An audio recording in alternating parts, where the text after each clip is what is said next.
اب اس کے بعد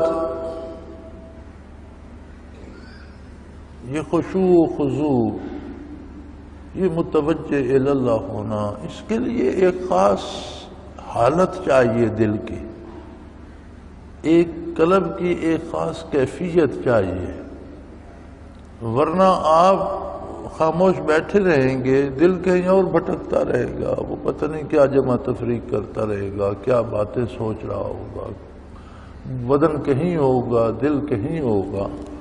اس کا سلیقہ بتایا کہ اس دل کو ذاکر کرو۔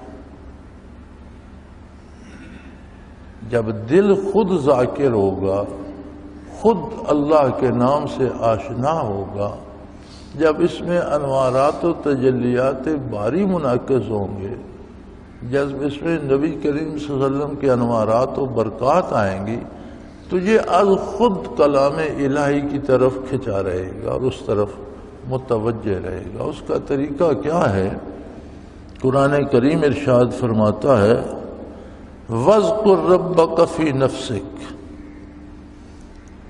اپنے پروردگار کو دل ہی دل میں یاد کر۔ اللہ اللہ اللہ، دل ہی دل میں اللہ کا ذکر کرو، تضرعاً، نہایت عاجزی، یہ احساس رہے کہ میں جس کا نام لے رہا ہوں وہ رب العالمین ہے، اور میں اس کی مخلوق میں سے ادنا سا ایک فرد ہوں، جس کی مخلوق میں شمار نہیں کر سکتا، وہ جانے اور اس کی مخلوق جانے۔ ان لشکروں کا جو اس نے پیدا فرمایا، ایک ادنا فرد ہوں۔ تضرعاً و خیفتاً، اور خوف سے، ہیبت الہی دل پہ طاری ہو، عظمت الہی کا احساس ہو، اسے مذاق نہ سمجھا جائے، اسے عام نہ لیا جائے، بلکہ اللہ اللہ کے ساتھ ایک تو عاجزی ہو، اپنی محتاجی کا احساس ہو، دوسرے عظمت الہی کا ادراک ہو، خوف طاری ہو دل پر کہ وہ بہت بڑی ہستی ہے اور میں ایک ذرے بے قیمت ہوں، میں اس کا نام لے رہا ہوں۔ وَدُونَ الْجَهْرِ مِنَ الْقَوْلِ، اس میں آواز نہیں آنی چاہیے، اور اونچی آواز کے بغیر، یعنی جہر نہیں ہونا چاہیے، خفی ہونا چاہیے۔ بالغدو والآصال، رات دن۔ ایک انگریزی کا ہے محاورہ، راؤنڈ دا کلاک، جو کام ہر وقت کرنا ہونا تو وہ کہتے ہیں کہ اسے راؤنڈ دا کلاک کیا جائے، یعنی ہر وقت ہر لمحے کیا جائے۔ بالغدو والآصال سے بھی یہی مراد ہے کہ ہمہ وقت، صبح شام، رات دن، ہر لمحے۔ ولا تکن من الغافلین، کتنا کیا جائے؟ کوئی اس کی عدد 1,00,000 بار، 10,00,000 بار، 50,00,000 بار؟ فرمایا ولا تکن من الغافلین، غافلوں میں سے مت ہونا۔ اب غفلت، عمر بھر کی غفلت بھی غفلت ہے، 5-10 سال کی غفلت بھی غفلت ہے، ایک دن کی غفلت بھی غفلت ہے، 1 گھنٹے کی غفلت بھی غفلت ہے، اور 1 لمحے کی غفلت بھی غفلت ہے۔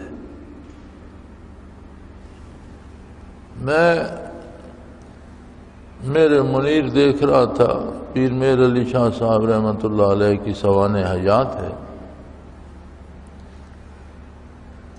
تو ایک واقعہ نظر سے گزرا کہ کسی بندے نے مسئلہ پوچھا مذہبیہ کا، تو انہوں نے وہ مسئلہ بتایا۔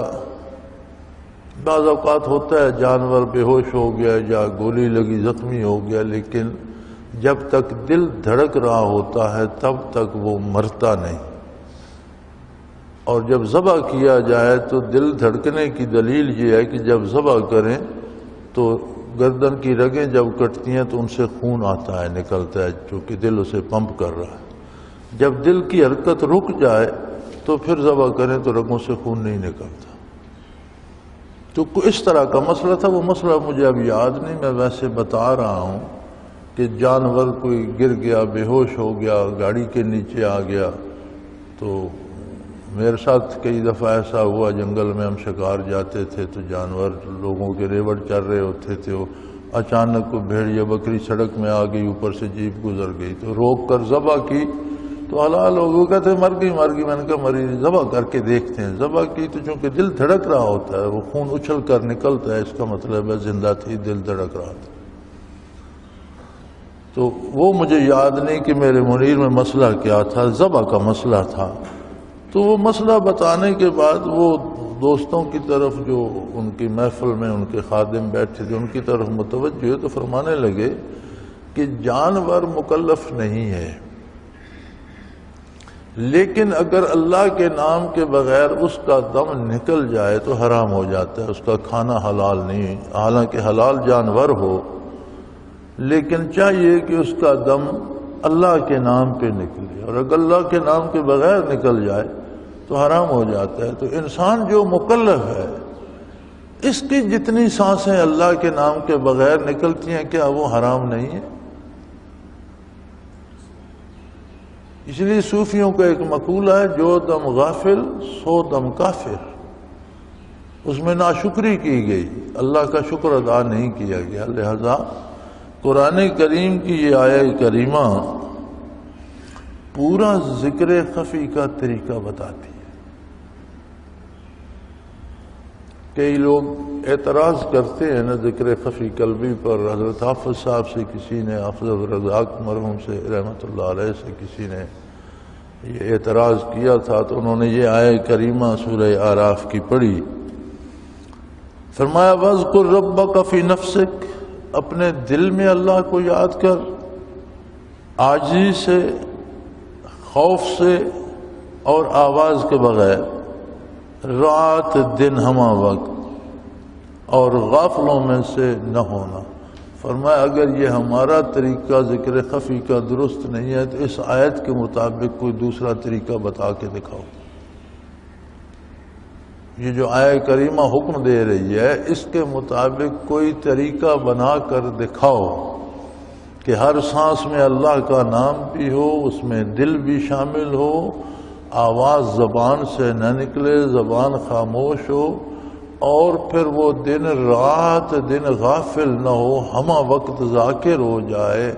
آپ سو رہے ہیں وہ اللہ اللہ کر رہے ہیں، آپ چل پھر رہے ہیں وہ اللہ اللہ کا، آپ کام کر رہے ہیں تو ہاتھ کار ول دل یار ول، آپ کام کر رہے ہیں، ہاتھ کام میں مصروف ہیں، دل اللہ اللہ کر رہا ہے۔ فرمایا یہ جو آیہ کریمہ ہے اس کے مطابق کوئی طریقہ بنا کر مجھے دکھاؤ۔ تو واپس اسی جگہ آؤ گے کہ پوری توجہ قلب پہ کر کے ہر سانس کی آمد و شد میں اللہ کو سمو دیا جائے، اور جب قلب ذاکر ہوتا ہے، لطائف ذاکر ہوتے ہیں، قلب روح سری خفی اخفا نفس سلطان الاذکار، سلطان الاذکار جب ذاکر ہوتا ہے تو بدن کا ذرہ ذرہ ذاکر ہو جاتا ہے، ہر سیل، چھوٹے سے چھوٹا سیل جو بدن میں ہے وہ ذاکر ہو جاتا ہے۔ اور آج کا سائنسدان کہتا ہے کہ ایک آدمی کے وجود میں 10 کھرب سیل ہیں، 1000 کھرب سیل ہیں، 1000 کھرب،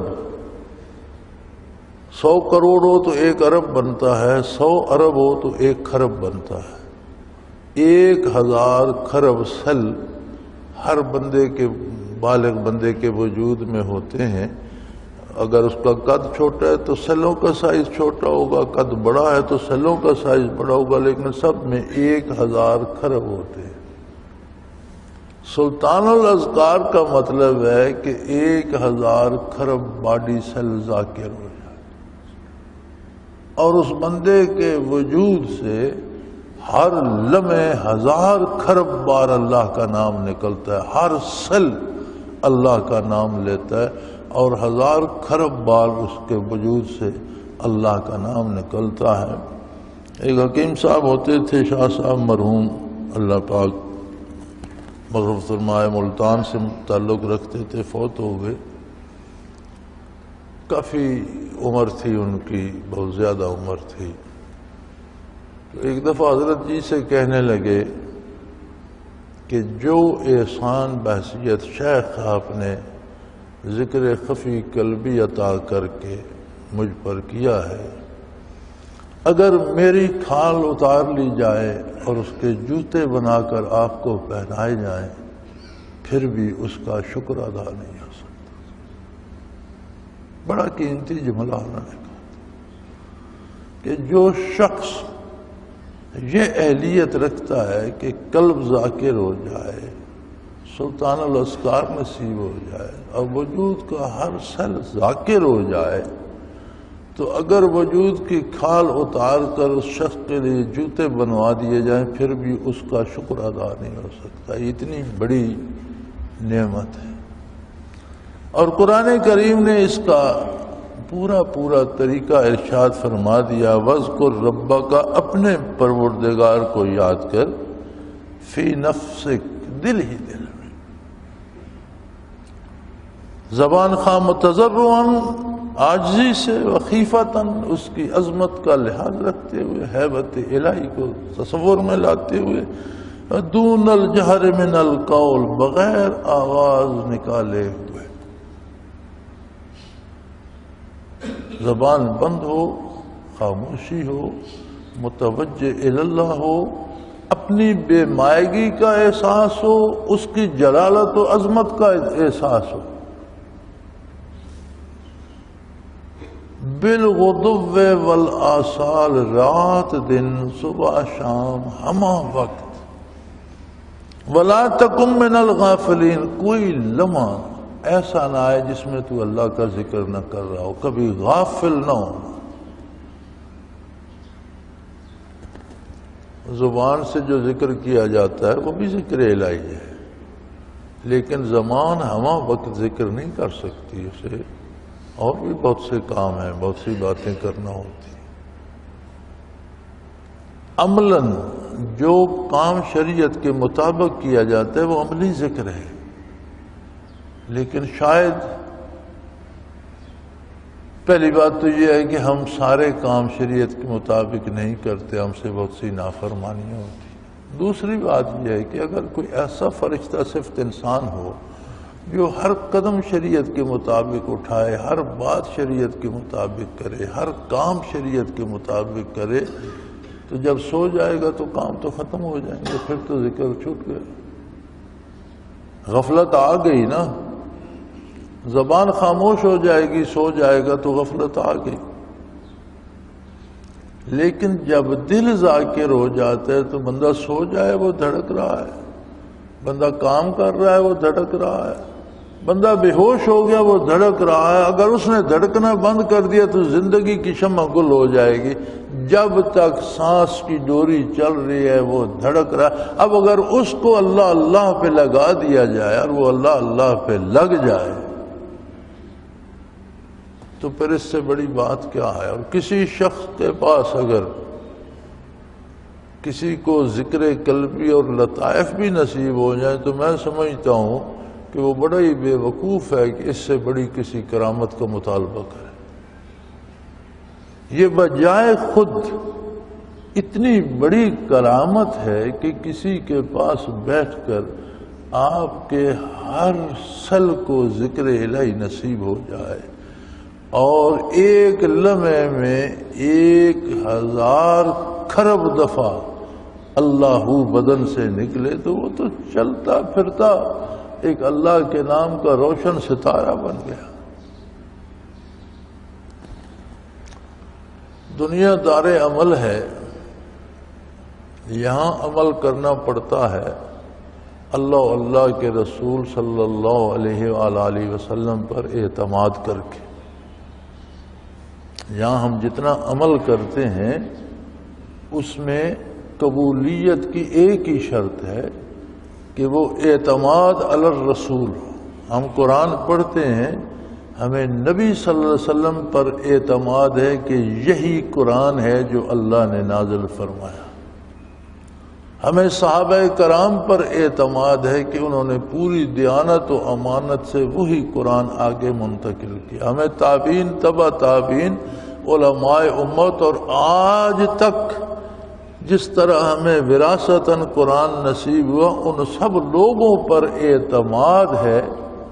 کس کی وجہ سے؟ محمد الرسول اللہ کی وجہ سے، کہ انہوں نے آپ کا بتایا ہوا قرآن ہم تک پہنچایا۔ اس میں جو احکام ہے ان کی تشریح حضور کی حدیث پاک میں ملتی ہے۔ آپ کی حدیث کو قرآن نے الحکمہ فرمایا، یعلمہم الکتاب والحکمہ، ان کو کتاب کی تعلیم فرماتے ہیں اور دانائی۔ دانائی کیا ہے؟ اس کی تفسیر ہے قرآن کریم کی جو محمد الرسول صلی اللہ علیہ وسلم نے ارشاد فرمایا۔ عرب بہت بڑے زباندان تھے، کوئی آیت کریمہ نازل ہوتی، حضور وہ آیت سناتے صحابہ کو، اور کئی دفعہ استفسار فرماتے، پوچھ لیتے کہ سمجھ آ گئی اس آیت کا مطلب کیا ہے؟ تو صحابہ عرض کرتے تھے اللہ و رسولہ اعلم۔ ہم اپنے علم یا اپنی عربی دانی یا اپنی زبان دانی یا گرامر یا صرف و نحو سے اس کا ترجمہ نہیں سمجھ سکتے۔ اللہ جانتا ہے اس کا مطلب کیا، اور اللہ کا رسول جانتا ہے۔ آپ ارشاد فرمائیں گے تو ہمیں سمجھ آئے گی۔ صحابہ کرام نے وہ مفہوم حضور سے سنا، حضور کے سامنے اس پر عمل کیا، نمازیں پڑھیں، روزے رکھے، وضو کیے، جہاد کیا، کاروبار کیا، تجارت کی، شادیاں کی، میتوں کے جنازے پڑھے، میت دفنائے، زندگی کا ہر کام انہوں نے نبی صلی اللہ علیہ وسلم کے سامنے کیا، اور اللہ کے رسول نے قبول فرمایا کہ یہی اسلامی زندگی ہے اور یہ قرآن و حدیث کے مطابق ہے۔ تو یہ اعتماد ہے نبی صلی اللہ علیہ وسلم پر، صحابہ پر، تابعین، تبع تابعین، متقدمین پر، جن کا احسان ہم نہیں اتار سکتے کہ یہ نعمت نسلاً بعد نسلاً ہم تک پہنچی۔ اس کے پہنچانے والا ہر بندہ ہمارے دعاؤں کا مستحق ہے، شکریہ کا مستحق ہے۔ اور اس میں پہلے ذکر کیا قرآن کریم کا کہ جب قرآن پڑھا جا رہا ہو تو توجہ اور غور سے سنو اور خاموش رہو، اپنی باتیں نہ شروع کر دو، زبان بند رکھو اور پوری توجہ قرآن کریم کو سننے پہ لگاؤ تاکہ اللہ تم پر رحم فرمائے۔ فرمایا کیسے توجہ لگاؤ گے، کس طرح متوجہ اللہ ہوگے؟ فرمایا اس کے لیے اپنے دل کو یاد الہی سے روشن کرو۔ جب دل ذاکر ہوگا تو قرآن کا ایک ایک لفظ اس پر، جس طرح بارش برستی ہے فصل پر، اس طرح ایک ایک لفظ قطروں کی طرح اس پر پڑے گا اور اس کے پھول کھلنا شروع ہو جائیں گے، اس طرف متوجہ رہے گا۔ دل کو کیسے ذاکر کریں یا اللہ اس کا پورا طریقہ بتا دیا۔ وَاذْكُرْ رَبَّكَ فِي نَفْسِكَ تَضَرُّعًا وَخِيفَةً وَدُونَ الْجَهْرِ مِنَ الْقَوْلِ، اللہ کا ذکر کرو اپنے دل ہی دل میں عاجزی کے ساتھ، ہیبت الہی کو مد نظر رکھتے ہوئے، بغیر آواز کے، بالغدو والآصال، رات دن ہر لمحہ، وَلَا تَكُن مِّنَ الْغَافِلِينَ، اور کوئی لمحہ غفلت کا نہ ہے۔ اب یہ اللہ کا احسان ہے جس کو عطا فرما دے۔ اور یاد رکھیں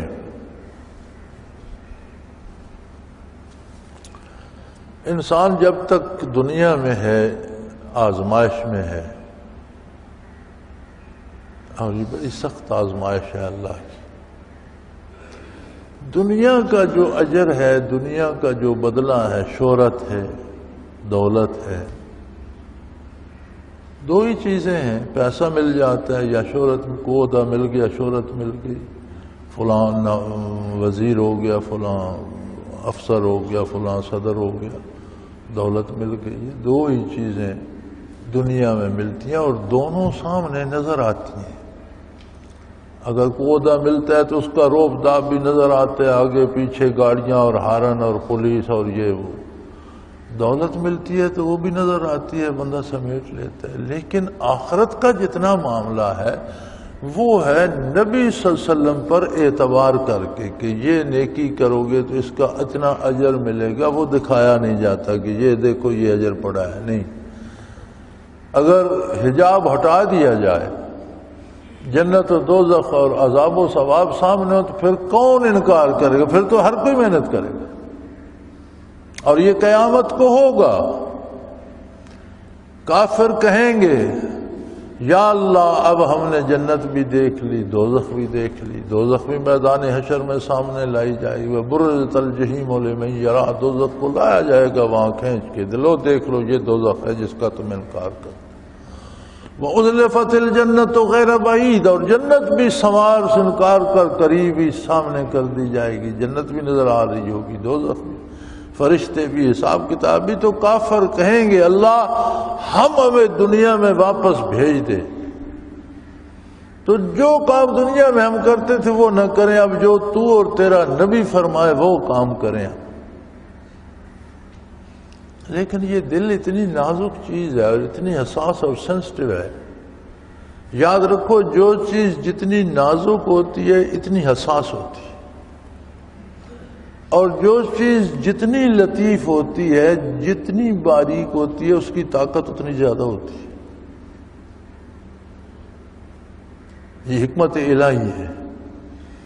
تو دل بڑی نازک اور بڑی حساس چیز ہے۔ اب اسے آپ نے اگر دنیا میں الجھا دیا، دولت اور شہرت کے پیچھے لگ گیا، تو وہ ویزیبل چیزیں، نظر آنے والی چیزیں، پھر جہاں سے ملے گی وہاں جائے گا، جائز ناجائز، حلال حرام، اچھا برا، اس کے لیے کوئی معنی نہیں رکھتا۔ لیکن اگر دل یاد الہی میں لگ کے اخروی اجر کی طرف چلا گیا، تو پھر ہر وہ کام کرے گا جو کرنے کا حضور نے حکم دیا ہے، اور جہاں اس سے غلطی ہو جائے گی روئے گا، معافی مانگے گا، توبہ کرے گا کہ میں نے اپنا نقصان کر لیا، اللہ مجھے اس نقصان سے بچائے اور اس کی تلافی فرمائے۔ تو دل کے ذاکر ہونے کی دلیل یہ ہے کہ آخرت سے محبت، نیکی سے محبت، اللہ سے محبت، اللہ کے نبی سے محبت، اللہ کے بندوں سے محبت، اللہ کی مخلوق سے بھی محبت ہو جائے تو دل سمجھیں کہ دل ذاکر ہے۔ اور اگر دل ذاکر نہیں ہوتا تو نیکی میں بھی شہرت چاہتا ہے، بندے دیکھے گا تو نماز لمبی کر دے گا کہ یہ سمجھیں بڑے خشوع خضوع سے پڑھ رہا ہے، اکیلا ہوگا تو چھوٹی سی پڑھ لے گا، لوگوں کو دکھا کر پیسے تقسیم کرے گا، فوٹو بنوا کر غریبوں کو خیرات دے رہا ہے، سیلاب زدگان کی مدد کر رہا ہے، ہر ٹی وی پہ وہ فوٹو آئے، ہر اخبار میں آ جائے، بس مقصد شہرت دنیا ہے، غریبوں کی مدد کرنا یا خلوص یا للہیت نہیں۔ تو یعنی اگر دل دنیا میں لگ جائے تو اب غریب کی مدد کرنا یا سیلاب زدہ کی مدد کرنا تو نیکی ہے، نیکی بھی نیکی نہیں رہتی، اس کا مقصد بھی شہرت حاصل کرنا بن جاتا۔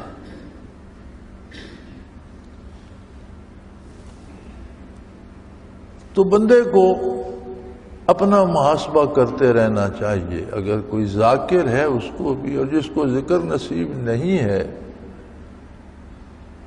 وہ ان لذتوں کو کیا جانے، اسے کیا خبر کہ یہ کیا ہوتا ہے۔ اور میں سمجھتا ہوں کہ اگر کسی کو زندگی میں ذکر قلبی نصیب نہیں ہوا تو اگرچہ وہ بہت نیک بھی ہو تو یہ ایک محرومی ہے، اس کی حسرت اسے حشر کو بھی ہوگی۔ اور اگر ذکر بھی نصیب نہیں اور نیک بھی نہیں، علم بھی نہیں رکھتا، دینی علم بھی نہیں رکھتا، عمل بھی نہیں رکھتا، تو وہ تو بہت ہی بد نصیب ہے۔ سو اللہ کریم نے ذکر خفی قلبی کا پورا طریقہ اس آیہ کریمہ میں بتلا دیا اور فرمایا قرب الہی کی دلیل یہ ہے یہی جو میں عرض کر رہا تھا کہ ہمارے پاس کیا دلیل ہے؟ اب آخرت تو نظر نہیں آتی، جنت تو ہمارے سامنے نہیں ہے، دوزخ ہم نہیں دیکھ رہے، ہم نے سنا ہے قرآن سے، اللہ کے رسول صلی اللہ علیہ وسلم سے کہ آخرت میں حساب ہوگا، جنت ہے، دوزخ ہے، ثواب ہے، عذاب ہے۔ تو پھر ہمیں کیا پتہ چلے کہ ہمارا قلب ذاکر ہو گیا، ہمارے لطائف ذاکر ہو گئے، ہمارا سلطان الاذکار اور سارا وجود ذاکر ہو گیا؟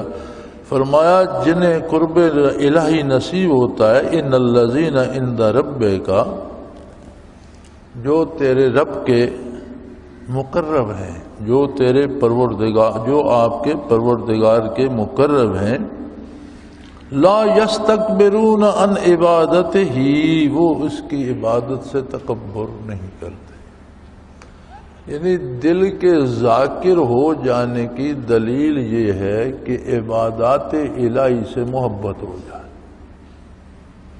دل راغب ہو جائے، دل چاہے عبادت کرنے کو۔ ایک کیفیت ہوتی ہے، ہم اپنے آپ کو پکڑ کر لے آتے ہیں مسجد میں، پھر جلدی جلدی وضو کرتے ہیں، چھینٹے اڑاتے ہیں، کوئی جگہ گیلی ہو گئی، کوئی خشک رہ گئی، پھر آتے ہیں جلدی جلدی اٹھتے بیٹھتے، 2 سجدے کی اور گئے، بھاگ گئے۔ یہ ہوتا ہے ٹوٹل پورا کرنا۔ لیکن جب دل ذاکر ہو جائے تو پھر وضو میں بھی احتیاط کرتا ہے کہ جو طریقہ حضور نے تعلیم فرمایا، جو آزاد ہونے ہیں وہ دھل جائیں۔ نماز کا بھی ایک ایک لفظ ارادتاً ادا کرتا ہے، پورا رکوع، پورا سجود سکون سے نماز ادا کرتا ہے۔ وَلْتَنْظُرْ نَفْسٌ مَا قَدَّمَتْ لِغَدٍ،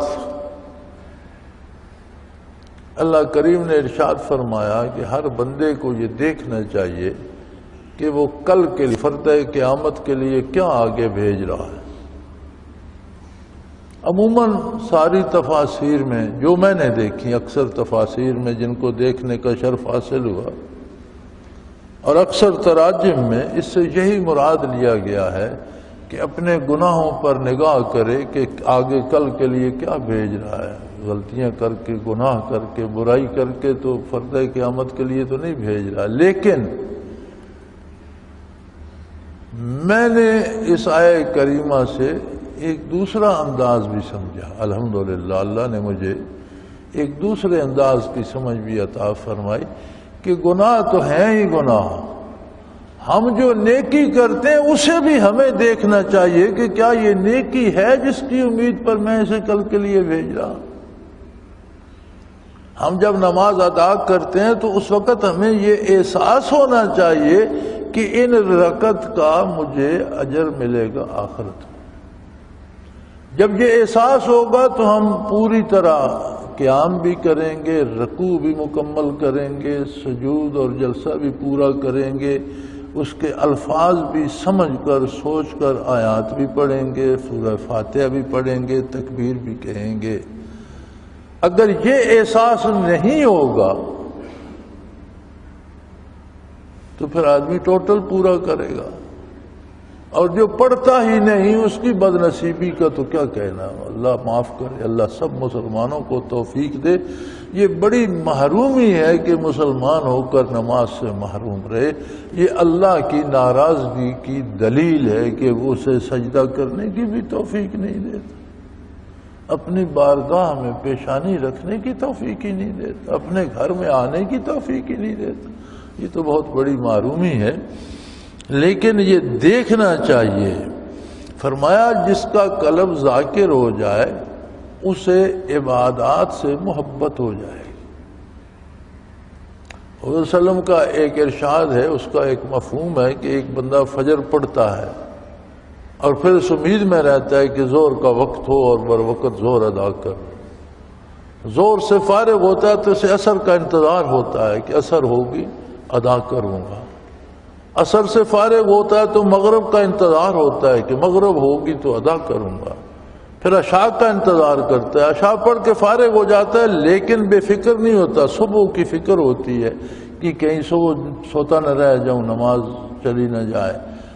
فجر اٹھتا ہے، وضو کرتا ہے، ادا کرتا ہے، تو فرمایا یہ بندہ جو ایک نماز ادا کر کے دوسری کا دل ہی دل میں انتظار کر رہا ہوتا ہے، اللہ کریم کے فرشتے اسے مسلسل نماز ہی میں لکھتے ہیں، یعنی گویا وہ رات دن کا ہر لمحہ نماز ہی میں کھڑا ہے، اس طرح اللہ اسے اس کا اجر دے گا۔